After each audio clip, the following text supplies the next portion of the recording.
Rarement un ventre aura été aussi souvent filmé. Chaque sortie publique de la princesse Catherine, toujours aussi souriante, a été l'occasion de vérifier que tout se passait bien pour cette royale grossesse. Les commerçants sont les premiers à se réjouir. On pense que l'heureux événement devrait générer près de 300 millions d'euros d'achats de babioles en tout genre. We've all had so much enjoyment and fun out of the royal events that have happened after the last 2 years that I think it's made everybody very much more engaged in these kind of royal occasions. Les gâteaux en forme de hochet frappés d'une couronne ou des landaux scintillants d'argent commencent d'ailleurs à s'arracher. La folie s'est également emparée des télés. Faute d'assister aux échographies de Kate, elles ont trouvé de futures mères devant accoucher à la même date. Looks like a little boy.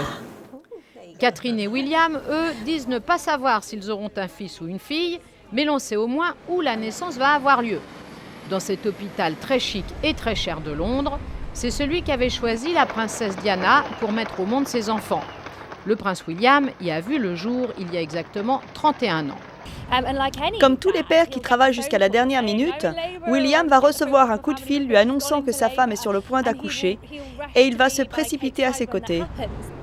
La petite famille ira ensuite s'installer ici, au château de Kensington, en plein cœur de Londres. Pour respecter une tradition vieille de plusieurs siècles, un document sera posé sur un chevalet ici au palais de Buckingham.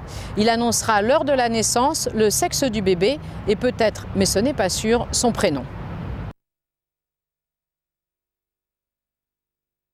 La poupée à l'effigie de la princesse Catherine est désormais en vente. Mariage royal oblige, il fallait bien un aboyeur public pour annoncer l'événement. 20 cm de plastique vendus 40 € dans tous les bons magasins du royaume. À ce prix-là, les petites filles pourront aussi jouer avec les chaussures et le sac à main de la fiancée du prince William.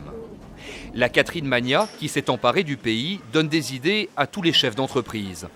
Les employés de cette biscuiterie fabriquent à tour de bras des sablés à la vanille censés marquer le mariage du siècle, une édition gourmande et limitée que les clients s'arrachent. À la base, c'est plus une blague. Et en fait, on se fait un peu dépasser par les événements parce que tout le monde l'adore et on en vend énormément plus que ce qu'on pensait, ce qui est très bien. On s'est tout de suite dit qu'avec des biscuits, on pouvait présenter toute la panoplie du mariage. Voici le carrosse, l'abbaye de Westminster, la bague de fiançailles qui est difficile à faire, les futures couronnes, le gâteau de mariage et bien sûr la robe de Kate, telle que nous l'imaginons en tout cas. La robe de la mariée, objet de tous les fantasmes, de toutes les spéculations. Certains chocolatiers ont transformé Catherine Middleton en friandise géante. Nous voulions absolument faire quelque chose pour le mariage, quelque chose qui soit de bon goût. Or, la robe de Kate, c'est évidemment ce qui passionne le public. Un mariage qui aiguise surtout l'appétit des Britanniques. Pour la monarchie, leur future princesse, disent-ils, est à croquer.